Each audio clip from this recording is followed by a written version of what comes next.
Welcome in, everybody. Fortunately, this is a fairly easy job, and coincidentally, I need to pull this computer mount off as this bike is going to its new home tomorrow. I'm going to do this second. First, I'm going to loosen up the primary stem bolts. Now, these are the ones that really hold the stem in place. If these are loose, it's a bad day. I'm also going to just do a little bit at a time. I'm not going to back each and every bolt all the way out, as that's a little redundant. Remember, righty-tighty, lefty-loosey.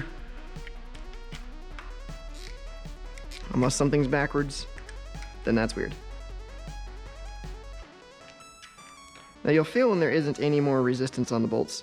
Loosening up any more than that is just a good way to lose a bolt. Now this bolt isn't tight, because, as I'll explain more when I'm putting it back on, it doesn't need to be. Instead, we're going to be going for snug. Since I'm pulling this 5mm thick computer mount off, I have another 5mm spacer right here. Now if you want to be extra cool, you can add carbon spacers or titanium spacers or color. If you want to have some cool accents, you can actually buy little clear plastic spacers that are different colors. You can get aluminum ones as well. But my bars are good and loose because these two bolts have been loosened up. Those are the ones that hold everything in place. My front end is also super floppy.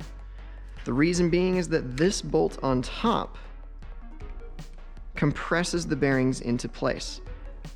Now, this should only be about little finger tight. That's it.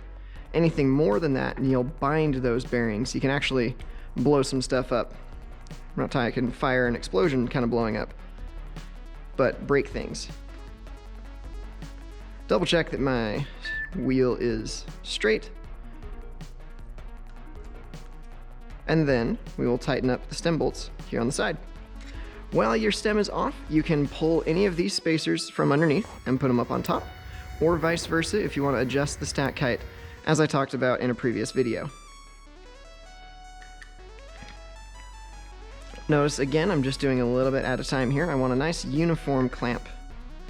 Different stems require different wrench sizes. This is a 5mm.